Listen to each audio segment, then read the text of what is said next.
2011 की जनगणना के अनुसार 100% कवरेज है। आयरन फॉलिक एसिड युक्त फोर्टिफाइड चावल का वितरण 10 आकांक्षी जिलों के साथ कबीरधाम व रायगढ़ जिलों में भी मध्याह्न भोजन व पूरक पोषण आहार योजना के तहत किया जा रहा है। वर्ष 2024 तक पीडीएस के अंतर्गत सभी जिलों में फोर्टिफाइड चावल का वितरण प्रारंभ कर दिया जाएगा। छत्तीसगढ़ में महिलाओं की सुरक्षा, पोषण और स्वास्थ्य को प्राथमिकता दी गई है। प्रदेश के 51,664 आंगनबाड़ी केंद्रों में 26 लाख महिलाओं तथा बच्चों को गर्म पका हुआ भोजन दिया जा रहा है। मुख्यमंत्री सुपोषण योजना से कुपोषित बच्चों की संख्या में 48% की कमी आई है।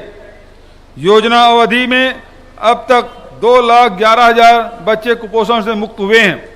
नूनी सुरक्षा योजना के अंतर्गत 43,000 से अधिक बेटियों को लाभान्वित किया गया है। आंगनबाड़ी और प्राथमिक शाला के समन्वय से 5,000 से अधिक आंगनबाड़ी को बालवाड़ी के रूप में विकसित किया जा रहा है। स्वच्छता अभियान में छत्तीसगढ़ की भागीदारी और सफलता की मिसाल है।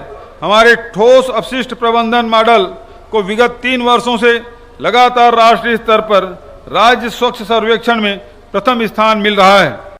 शहरी सुविधाओं में सुधार की दिशा में हमने शहरी क्षेत्र में 5,000 वर्ग फुट भूखंड के आवासों में ट्रस्ट देन वेरीफाई के सिद्धांत पर सीधे हितग्राहियों को भवन अनुज्ञा प्रदान करने का कार्य प्रारंभ किया है।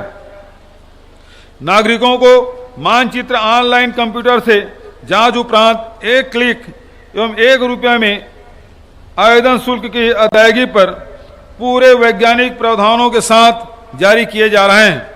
शहरों के पर्यावरण को स्वच्छ और हरा भरा बनाए रखने के लिए हमने इस वर्ष जन्माष्टमी के अवसर पर कृष्ण कुंज योजना शुरू करने का निर्णय लिया है, जिसके तहत सभी 170 नगरीय निकायों में 226 एकड़ क्षेत्र में सांस्कृतिक महत्व के पौधों का रोपण किया जाएगा। आम जनता को घर पहुंच नागरिक सुविधाएं प्रदान करने के लिए शुरू की गई है। मुख्यमंत्री मितान योजना का लाभ 14 नगर निगमों में 5,000 से अधिक लोगों को लाभ मिल चुका है। मोर जमीन मोर मकान मोर चिन्हारी योजनाओं के जरिए हमने झुग्गी वासियों के लिए 1 लाख से अधिक आवास का निर्माण पूर्ण कर लिया है। अब शहरी किराएदारों को भी मकान उपलब्ध कराने की दिशा में कार्रवाई की जा रही है। हमने छोटे भूखंडों की खरीदी बिक्री से रोक हटाने का जो फैसला किया था, उसके सकारात्मक परिणाम मिले हैं। इससे लगभग 3,55,000 छोटे भूखंड के पंजीयन हुए, जिससे उनके परिवार के आर्थिक गतिविधियां शुरू हुई और अनेक लंबित कार्य संभव होने से परिवारों में खुशियां आई है। हमने जमीनों के गाइडलाइन दरों में 30% की कमी, महिलाओं के पक्ष में रियायत, आवासीय भवनों के पंजीयन में रियायत, पंजीयन हेतु ऑनलाइन अपॉइंटमेंट जैसे अनेक सुधार किए, जिससे कोरोना के बावजूद प्रदेश में स्थायी संपत्ति का क्रय विक्रय बढ़ा और लक्ष्य अधिक राजस्व प्राप्त हुई है। इससे हमारी सरकार के सुधारों के प्रति व्यवहारिक दृष्टि और उसे जन समर्थन मिलने की पुष्टि भी होती है।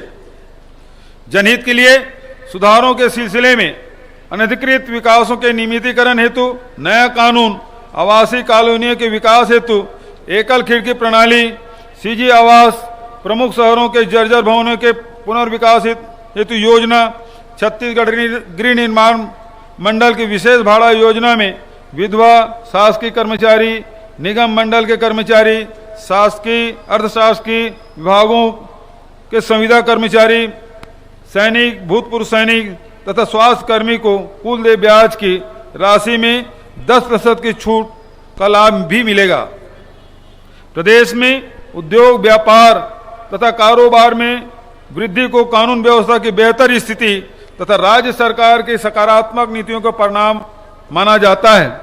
विगत 3.5 वर्षों में छत्तीसगढ़ में 2,230 नई औद्योगिक इकाइयां स्थापित हुई है, जिसमें 21,494 करोड़ रुपये तथा पूंजी निवेश हुआ है और लगभग 41,000 लोगों को रोजगार मिला है। खाद्य प्रसंस्करण की 502 इकाइयों में 970 करोड़ रुपए की पूंजी निवेश हुआ है।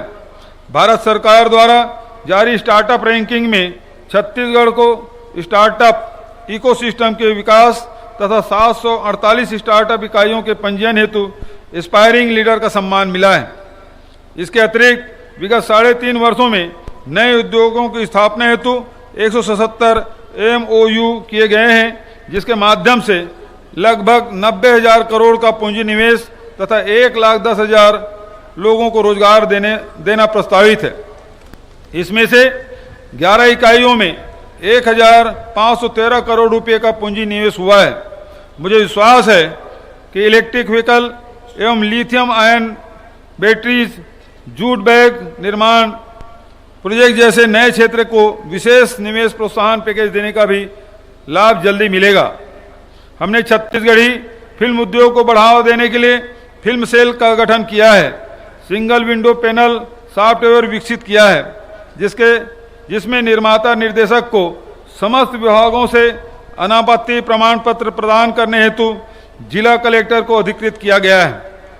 मेरा मानना है शासन प्रशासन की सुविधाएं आम जनता को व्यापक पारदर्शिता के साथ मिले तो यह भी न्याय है।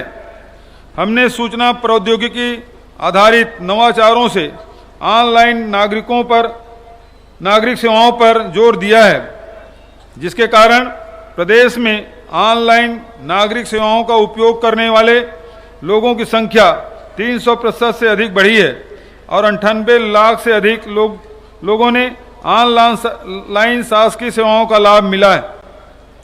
परिवहन से संबंधित सेवाओं का वास्ता अधिकांश लोगों से होता है। हमने लर्निंग लाइसेंस, यात्री वाहनों के पर्यटन आवेदन की प्रक्रिया ऑनलाइन की है।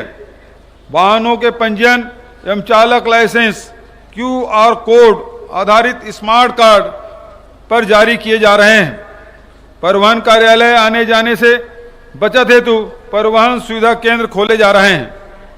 तुम्हार सरकार तुम्हार द्वार की संकल्पना को साकार करने हेतु RC बुक तथा लाइसेंस की घर पहुंच सेवा स्पीड पोस्ट के माध्यम से की गई है, जिसके तहत अभी तक 11,41,000 से अधिक दस्तावेज आवेदकों के घर में भेजे जा चुके हैं। अधोसंरचना विकास के लिए हमने परिणाम मूलक नजरिया अपनाया है।